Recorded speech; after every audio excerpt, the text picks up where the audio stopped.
Students, आज के इस वीडियो लेक्चर में हम डिसोल्यूशन अंडर इंसॉल्वेंसी सिचुएशन इसके थियोरी पार्ट स्टडी करेंगे।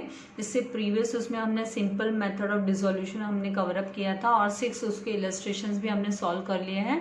ये स्टार्ट करने से पहले मैं आपको एक रिमाइंडर देना चाहूँगी, अगर अभी तक आपने मेरे चैनल को सब्सक्राइब नहीं किया तो प्लीज़ चैनल को सब्सक्राइब कीजिए एंड बेल आइकॉन बटन को प्रेस कीजिए ताकि आपको लेटेस्ट वीडियो के नोटिफिकेशंस मिलते रहे एंड चैनल लिंक अपने फ्रेंड्स के साथ भी जरूर शेयर कीजिएगा।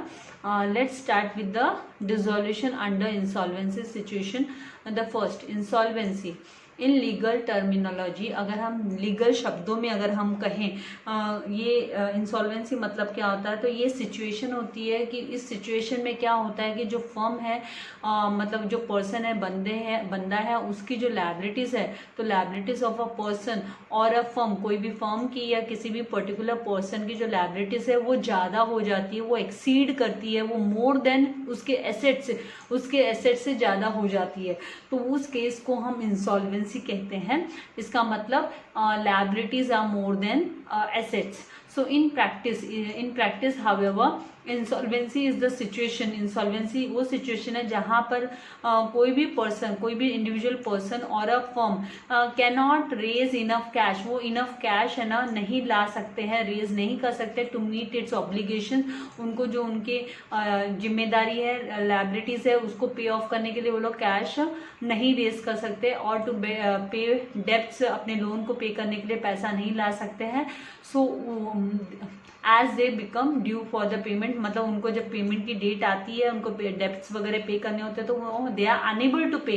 We can say in short कि कोई भी फर्म और कोई भी individual when they are unable to raise the enough cash raise करने पे वो अनेबल हो जाते हैं टू मीट और to pay their debts and obligations, तो उस सिचुएशन को इंसॉल्वेंसी कहा जाता है।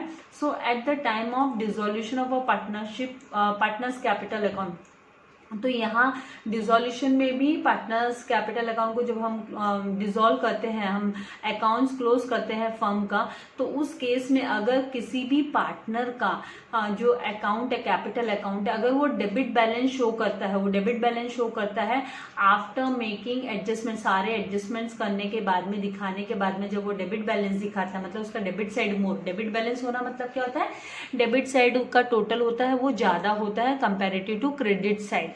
तो जब डेबिट साइड मोर होता है and he is to bring cash, और उसको जब कैश लाना पड़ता है, जब डेबिट साइड मोर होना मतलब हमने ना जो हमने 6 इलस्ट्रेशन सॉल्व किए प्रीवियस जो सिंपल मेथड के, तो उसमें हमने देखा कि डेबिट साइड अगर ज़्यादा होता है, तो मैंने वहाँ पे आपको लिखवाया भी कि बैंक में पैसा लाना पड़ता है या उसको कैश लेके आना पड़ता है, तो उसकी कैपिटल में डेफिसिट अराइज हो गया, मतलब तो उसका मतलब उसको लाना है, ब्रिंग, तो ब्रॉट इन करके मैंने आपको बताया भी कि जब डेबिट बैलेंस होता है तो partner has to bring cash, और या फिर उसको चेक मतलब पैसा लाना पड़ता है in order to settle his account, उसके अकाउंट को सेटल करने के लिए। लेकिन अगर उस समय if he is unable to clear his debit balance, लेकिन अगर उसका जो अकाउंट है वो डेबिट बैलेंस दिखाई दे रहा है उसके पार्टनर्स कैपिटल अकाउंट में, और फिर उसके पास कुछ भी मनी नहीं है, मतलब ही इज अनेबल, वो नहीं ला पा रहा है पूरा का पूरा उसका कैश, जो उसका डेबिट बैलेंस का जो डिफरेंस आता है वो नहीं ला पा रहा है, या फिर डेबिट एंड क्रेडिट का डिफरेंस मतलब जो आएगा वो नहीं ला पा रहा है वो पेमेंट, या उसका पार्ट पेमेंट वो नहीं ला पा रहा है, अनरिकवरेबल हो पा रहा है, मतलब वो नहीं लेके आ रहा है, बिजनेस को लाके नहीं दे रहा है वो पोर्शन, वो तो वो बंदे को हम इंसॉल्वेंट पार्टनर बोलेंगे। एंड उसका जो डिफरेंस आता है उसके कैपिटल का, जो डेबिट एंड क्रेडिट बैलेंस के बीच का जो डिफरेंस जो उसको लेकर आना है, डेबिट बैलेंस जब मोर होता है और वो पैसा जब उसको लाना होता है तो और नहीं ला पाता है, वो इंसॉल्वेंट डिक्लेयर हो जाता है, तो उस केस में वो जो अमाउंट है वो सॉल्वेंट पार्टनर्स, जो बिजनेस फर्म के जो अदर पार्टनर्स हैं जो कि सॉल्वेंट होते हैं, सॉल्वेंट मतलब दे आर एबल टू पे मनी, वो सॉल्वेंट होते हैं, उनके एसेट्स है ना ज़्यादा होते हैं, उनका क्रेडिट बैलेंस बोलोगे आप, उनका क्रेडिट बैलेंस होता है और उनके पास पैसा होता है, तो उस केस में फिर सॉल्वेंट पार्टनर्स को इसका जो अमाउंट है वो भरना पड़ता है फर्म को, क्योंकि फर्म को सेटल डाउन करने के लिए तो जब ये आप प्रैक्टिकली ये सम करना शुरू करोगे तो आपको समझ में आ जाएगा कि किस तरीके से ये मनी एडजस्ट किया जाता है, कैसे एडजस्टमेंट होता है सॉल्वेंट एंड इनसॉल्वेंट पार्टनर के बीच में। Now some important concepts you should know, आपको पता होना चाहिए, आपको है ना वर्बली भी पता, मतलब इन वर्ड्स आपको थियोरेटिकली भी पता होना चाहिए। तो यहाँ पे सॉल्वेंट पार्टनर कौन होता है, तो a partner whose assets are, जिसके एसेट्स ज़्यादा होते हैं, मोर देन हिज लायबिलिटीज, उसके लायबिलिटीज से ज़्यादा उसके एसेट्स होते हैं। So a person is said to be solvent. हम किसी बंदे को सॉल्वेंट पर्सन कब बोलेंगे, जब when he is able to pay off his liabilities, जब वो अपनी liabilities को पे ऑफ करने में सक्षम होगा, कैपेबल होगा, आउट ऑफ हिज एसेट्स, उसके एसेट्स से पेमेंट करने में सक्षम होगा, तो उसको सॉल्वेंट पार्टनर, सॉल्वेंट पर्सन कहा जाता है। सो अ सॉल्वेंट पार्टनर का मतलब क्या होता है, तो a solvent partner means a partner who is able to meet, वो है ना एबल है, सक्षम है पे करने के लिए अपने फाइनेंशियल ऑब्लिगेशंस, उसको जितनी भी उसकी लायबिलिटीज पे ऑफ करनी है वो पे ऑफ करने में वो सक्षम है, कैपेबल है, तो उसको हम सॉल्वेंट पार्टनर कहेंगे। नाउ यहाँ पे इनसॉल्वेंट पार्टनर मतलब, तो insolvent partner means a partner whose liabilities are more than his assets, उसकी liabilities होती है वो उसके assets से ज़्यादा होती है। So a person is said to be insolvent, किसी बंदे को हम insolvent कब कहेंगे, जब वो बंदा he is unable to satisfy his liabilities, वो अनेबल हो जाता है, वो कैपेबल नहीं रहता है, he can not satisfy his liabilities out of his assets, तो उसको हम इंसॉल्वेंट पर्सन बताएंगे। नाउ यहाँ पे कैपिटल डेफिशिएंसी क्या होता है, तो ये मैंने आपको ये है ना, ये वर्ड भी मैंने, ये डेफिसिट इन कैपिटल, ये मैं ऑलरेडी जो सब सिंपल मेथड में भी मैं आपको पर्पसली है ना वो जो डिफरेंस था तो वो मैं आपको बता ही रही थी कि उस डिफरेंस को हम क्या बोलते हैं। जब पैसा लाना होता है तो अगर पार्टनर को पैसा लाना है तो मतलब उसका कैपिटल कम पड़ रहा है, उसको लाना है बिजनेस में पैसा वाइंड अप के टाइम पे, मतलब उसका पैसा, उसका कैपिटल कम पड़ रहा है। तो यहाँ पे capital deficiency means that one और मोर पार्टनर, एक या एक से ज्यादा partner has a debit balance, उसका डेबिट बैलेंस होता है, मतलब उसका डेबिट साइड मोर होता है, कैपिटल अकाउंट का डेबिट साइड मोर होता है at the point of final cash distribution, जब फाइनल समय, जो लास्ट का समय आता है जब कैश का डिस्ट्रीब्यूशन करना होता है, तो उस समय पे उसका जो कैपिटल डेफिशिएंसी दिखा रहा होता है, मतलब कैपिटल डेफिशिएंसी कब अराइज होती है, जब डेबिट बैलेंस होता है उसका पार्टनर का, उसकी कैपिटल अकाउंट का डेबिट बैलेंस होता है, तब कैपिटल डेफिशिएंसी अराइज होती है। As per the partnership act 1932, the liability of partners in a firm is unlimited liabilities होती है। आपने है ना ऑर्गेनाइजेशन ऑफ कॉमर्स में भी स्टडी किया है कि पार्टनर्स की लायबिलिटीज वो अनलिमिटेड होती है। इवन हमने फर्स्ट चैप्टर, मैंने खुद ने जब स्टार्ट किया अकाउंट्स, तो आपको जब फर्स्ट चैप्टर मैंने पढ़ाया तो वहाँ पे भी हमने इसकी लायबिलिटीज अनलिमिटेड होती है पार्टनरशिप फर्म की, वो हमने स्टडी की। As well as joint and several, मतलब यहाँ पे जॉइंट उनकी जो लायबिलिटीज होती है वो जॉइंट एंड सेवरल भी होती है। तो यहाँ पे जॉइंट लायबिलिटीज होने की वजह से ही है ना इंसॉल्वेंट पार्टनर जो पैसा नहीं दे पाता है, इंसॉल्वेंट पार्टनर से रिकवरी नहीं हो पाती है, तो सॉल्वेंट पार्टनर्स को देना पड़ता है, तो इसी वजह से वो देना पड़ता है। So when a partners become insolvent his private property is acquired, उसकी प्राइवेट प्रॉपर्टी एक्वायर्ड हो जाती है एंड सोल्ड आउट, बेच भी जाती है, बेच भी देते हैं, और फिर भी कैपेबल नहीं है तो फिर पार्टनर्स को देना पड़ता है।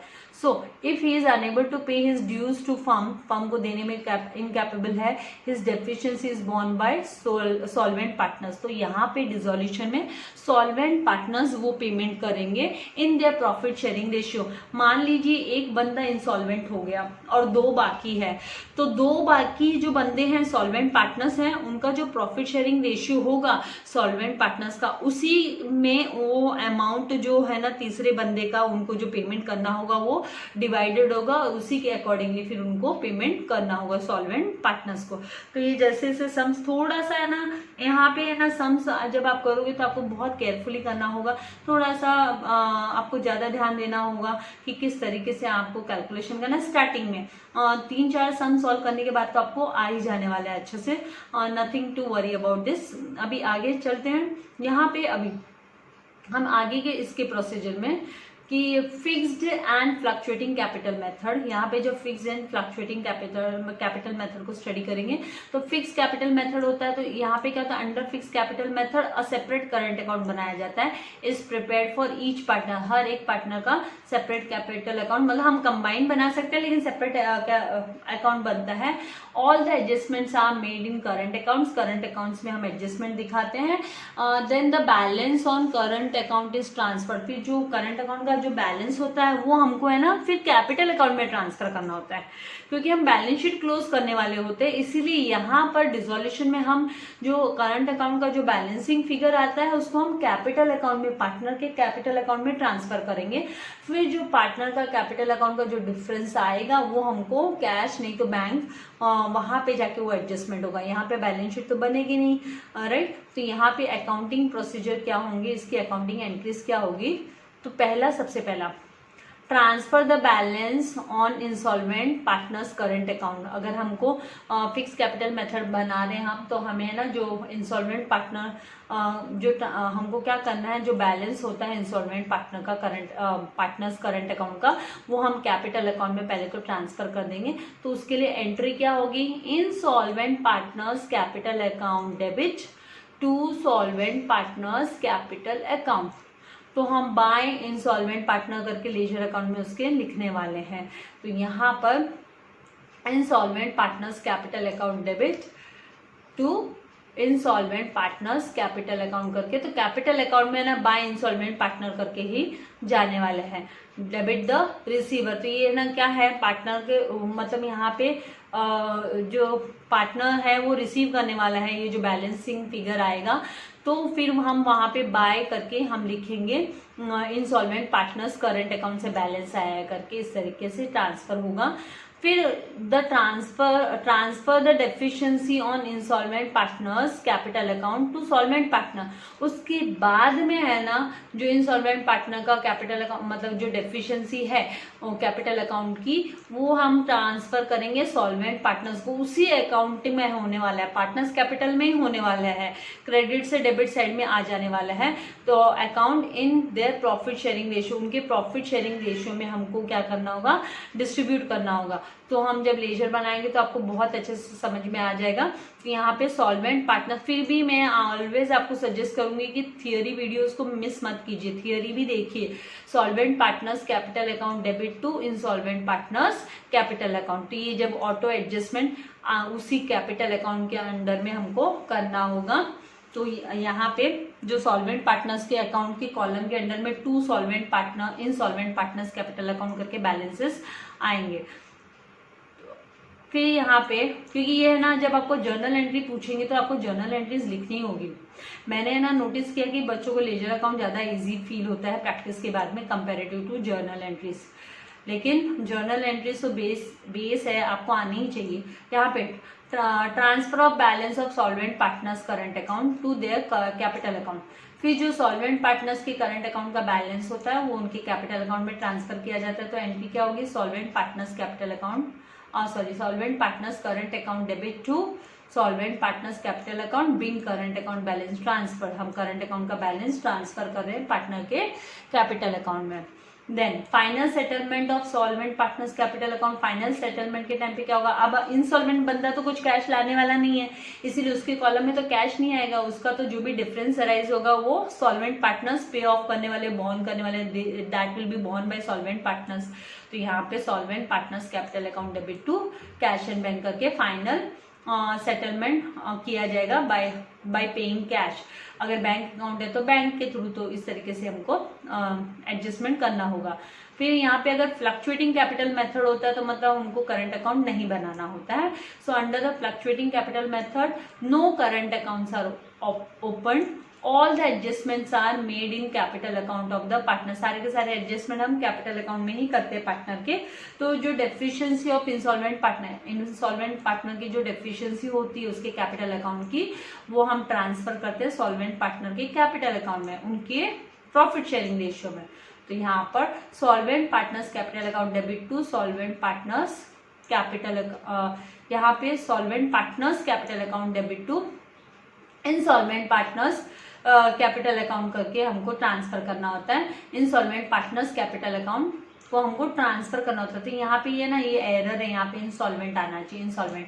जैसे यहाँ पे देखिए हमने क्या किया था, इंसॉल्वेंट पार्टनर का करंट का उसको टू सॉल्वेंट पार्टनर्स कैपिटल किया था। फिर बाद में जब हमने सॉल्वेंट पार्टनर्स करंट से हम यहाँ पे सॉल्वेंट पार्टनर्स कैपिटल से हमने इंसॉल्वेंट पार्टनर के करके to insolvent partners capital account करके लिखा था। तो जो इंसॉल्वेंट पार्टनर के कैपिटल अकाउंट का जो डिफरेंस था वो सॉल्वेंट पार्टनर्स के खाते में जाएगा करके। तो यहाँ पे जो है ना, यहाँ पे एरर है, यहाँ पे इंसॉल्वेंट आना चाहिए। Solvent partners capital account debit to insolvent partners capital account. इस तरीके से हमारी जर्नल एंट्री यहाँ पे फ्रेम होगी। फिर हम नेक्स्ट हम लोग यहाँ पे अभी when one partner become insolvent, तो हम है ना इलस्ट्रेशन सम से स्टार्ट करेंगे। आई होप आपको थियरी, हाँ थोड़ा थियरी आपको इस वक्त जब सम स्टार्ट करने के पहले आप जब देख रहे हो तो शायद थोड़ा सा आपको कॉम्प्लिकेटेड लगे, लेकिन ये कॉम्प्लिकेटेड जरा भी नहीं है। स्लोली जब आप प्रैक्टिस करते जाओगे सम्स को, तो आप ये जर्नल एंट्रीज वगैरह भी अच्छे से समझने लग जाओगे, कोई प्रॉब्लम नहीं आएगी। आई होप आपको वीडियो पसंद आए। वीडियो को लाइक करना मत भूलिएगा। Thank you very much. God bless.